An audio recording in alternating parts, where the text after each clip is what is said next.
নমস্কার বন্ধুরা, কেমন আছেন সবাই? আশা করি সকলে ভালো আছেন। আমি আজকে আপনাদের সামনে খুবই সুস্বাদু একটা রেসিপি নিয়ে হাজির হয়েছি। সেই রেসিপিটা হচ্ছে কোয়াশ দিয়ে সিলভার মাছকাফের দুর্দান্ত একটা ঝোল রেসিপি। তো এই গরমে ঠান্ডা ঠান্ডা কিছু খেতে চাইলে অবশ্যই এই রেসিপিটা ট্রাই করতে পারেন। তাহলে চলুন রেসিপিটা শুরু করা যাক। তো দেখুন, এখানে আমি একটা সিলভার কাপ নিয়েছি। সিলভারটা কিন্তু একটু বড়ই, 1 কেজির উপরে আছে সেই সিলভার কাপটা। তো এটা আমি ভালো করে এখন কেটে নেব। তো বন্ধুরা দেখে নিন আমি কিভাবে এটাকে কেটে নিচ্ছি। তো খুবই কম সময়ের মধ্যে আমি এটাকে কেটে নেব। নিয়েছি একটা কলা পাতা, তারপর কলা পাতা দিয়ে একটা দা দিয়ে আমি এখন আঁশগুলোকে ছাড়িয়ে নিচ্ছি। তো খুব ইজিভাবে কিন্তু আমি মাছের আঁশটাকে ছাড়িয়ে নিতে পেরেছি। তো দেখুন, সিলভার মাছের আঁশ ছাড়াতে বেশিক্ষণ সময় লাগে না। তো খুব সহজে আমি কিন্তু ছাড়িয়ে নিয়েছি। আপনারা চাইলে এই কাজটা চামচ দিয়েও করে নিতে পারেন।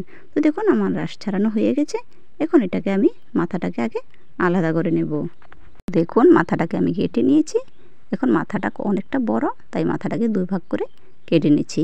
মাছ কাটার সাথে সাথে আমার ছেলে আমায় বলে দিচ্ছে, মা আজ কিন্তু মাছের মাথাটা আমাকে রান্না করে দেবে। তো ছেলে আমার মাছের মাথা খেতে খুব ভালোবাসে, তাই কি আর করব, যেহেতু তাদের 2 ভাই, তাই দুজনের জন্য 2 টুকরো করে নিয়েছি। না হলে ওদের মধ্যে ঝগড়া শুরু হয়ে যাবে।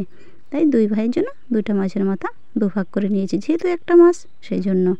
তাই এখন আমি পিস পিস করে টুকরো টুকরো করে কেটে নিয়েছি। তো দেখুন, এইভাবে কিন্তু আমি মাছগুলোকে সবগুলোই কেটে নিয়েছি। সবগুলো মাছ কাটা আমার হয়ে গেছে।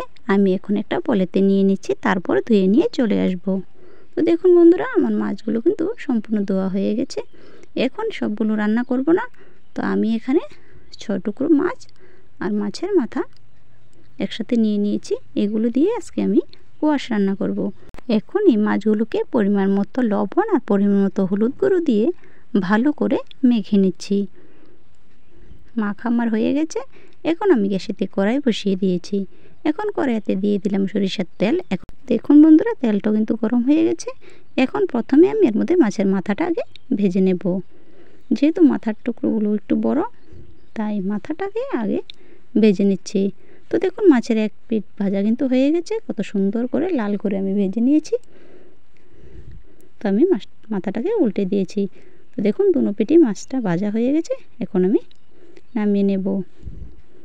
তো যেভাবে আমি মাছের মাথাটা ভেজে নিচ্ছি, ওই একইভাবে মাছগুলোকেও আমি ভেজে নেব। তো দেখুন, এবার মাছের টুকরোগুলোকে আমি দিয়ে দিচ্ছি। আর বাকি মাছগুলোকে আমি ফ্রিজে রেখে দেবো, আজকে আর রান্না করব না। তো দেখুন, এই মাছেরও এক পিঠ হয়ে গেছে। আমি কত সুন্দর করে উল্টে দিচ্ছি। দেখুন, একদম লাল লাল করে কিন্তু মাছগুলোকে ভেজে নিয়েছি।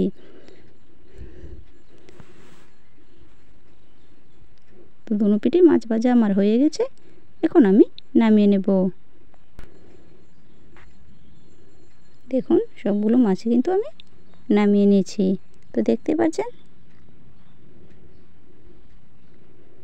এখন আমি নিয়ে নিয়েছি 2টো কোয়াশ। তো দেখুন, এখানে 2টো কোয়াশ নিয়ে নিয়েছি। এখন এগুলিকে ভালো করে কেটে নেব। তার জন্য আমি এখন আগে কোয়াশগুলোকে খোসা ছাড়িয়ে নিচ্ছি। খোসা ছাড়িয়ে কোয়াশটাকে মাছ বরাবর আগে কেটে নেব।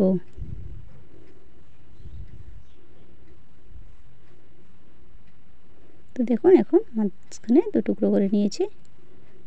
কোয়াশগুলোকে ঠিক একইভাবে কেটে নেব। তো একই প্রসেসে আমি 2টো আলুও কিন্তু নিয়ে নিয়েছি। তো দেখুন, এখন আমি এগুলিকে একটু জল দিয়ে সিদ্ধ করে নেব। তার জন্য গ্যাসের মধ্যে একটা কড়াই বসিয়ে তার মধ্যে জল দিয়ে দিয়েছি। এখন কোয়াশগুলোকে তুলে দিয়ে একটু ঢাকনা দিয়ে রাখবো 5 থেকে 10 মিনিট পর্যন্ত। তো দেখুন, এখন 5-10 মিনিট হয়ে গেছে। ঢাকনাটা তুলে আমি নাড়াচাড়া করে ছেঁকে নেব, জলটা ফেলে দেব। তো দেখুন, আমি একটা থালাতে নিয়ে নিচ্ছি, জলটা ফেলে দিয়েছি। এখন আমি আবারও গ্যাসেতে কড়াই বসিয়ে তার মধ্যে তেল দিয়ে দিলাম। এখন আমাকে ওই তেলের মধ্যে কোয়াশটাকে একটু ভেজে নিতে হবে।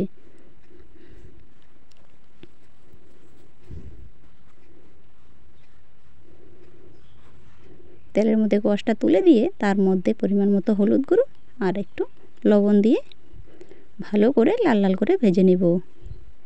তো দেখুন বন্ধুরা কত সুন্দর করে কিন্তু ভাজা হয়ে গেছে। এখন আমি নামিয়ে নিচ্ছি। যে কড়াইতে বাকি একটু তেল লেগে আছে ওই তেলের মধ্যে কিন্তু আমি আলুগুলোকেও ভেজে নেব। তো আলুগুলোকে একইভাবে লবণ আর হলুদ মাখিয়ে একটু ভেজে নিচ্ছি। তো বন্ধুরা আমার রেসিপিটি যদি আপনাদের ভালো লেগে থাকে তাহলে প্লিজ একটা লাইক করে দেবেন। আর যারা যারা আমার চ্যানেলটাকে এখনও সাবস্ক্রাইব করেননি তারা প্লিজ সাবস্ক্রাইব করে আমার পাশে থাকা বেল আইকনটিতে অবশ্যই ক্লিক করে রাখবেন। তাহলে যখনই কোনো আমি নতুন ভিডিও আপলোড করব সঙ্গে সঙ্গে নোটিফিকেশান আপনাদের কাছে পৌঁছে যাবে। তো দেখুন বন্ধুরা আলুগুলো ভাজা হয়ে গেছে, এখন আমি নামিয়ে নিচ্ছি।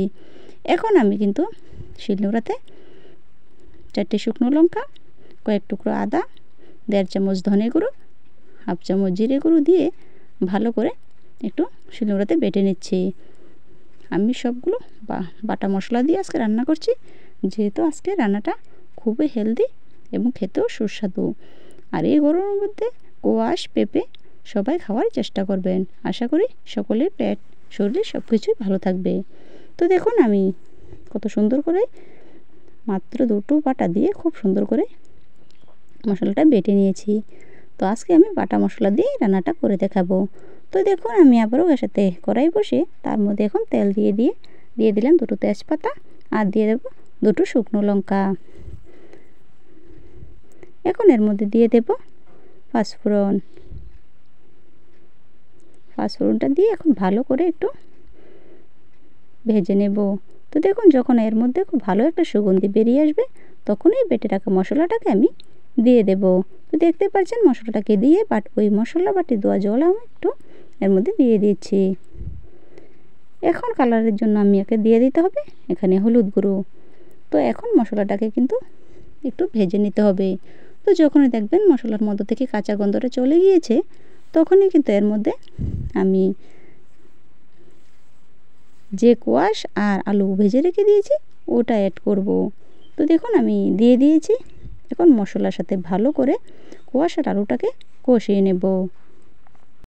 এখন আমি এর মধ্যে অ্যাড করে দেব 1/2 চামচ পরিমাণে চিনি আর দিয়েছি স্বাদ মতো লবণ।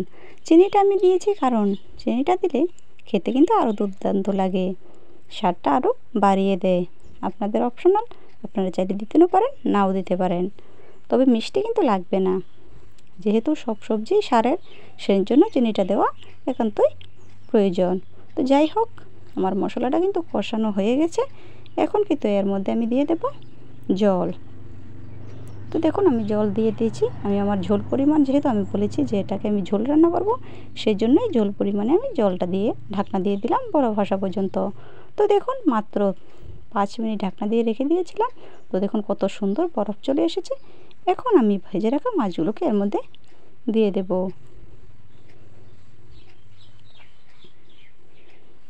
মাছগুলো দেওয়া হয়ে আর বেশিক্ষণ কিন্তু সিদ্ধ করব না, মাত্র 2 মিনিট সিদ্ধ করে নিলেই আমার রান্না কমপ্লিট।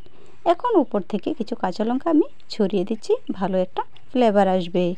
তো বন্ধুরা আমার রেসিপিটি আপনাদের কেমন লেগেছে অবশ্যই একটা কমেন্ট করে জানাবেন। ভালো লাগলে লাইক শেয়ার করে দেবেন।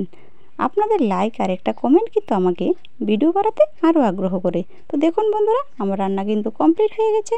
এখন আমি গ্যাসটাকে অফ করে দেব। তো দেখুন আমি বন্ধ করে দিচ্ছি, আমি এখন নামিয়ে নিচ্ছি। তো দেখুন কতটা সুন্দর হয়েছে, কত সুন্দর কালারও চলে এসেছে। তো দেখুন বন্ধুরা এরকম বাটা মশলা দিয়ে যদি আপনারা রান্না করে খান তাহলে কিন্তু দুর্দান্ত লাগে খেতে। তো দেখুন আমি একটা থালাতে এখন নামিয়ে নিচ্ছি। তো বন্ধুরা আমার রেসিপিটা আপনাদের কেমন লেগেছে কমেন্ট করতে কিন্তু একদমই ভুলবেন না।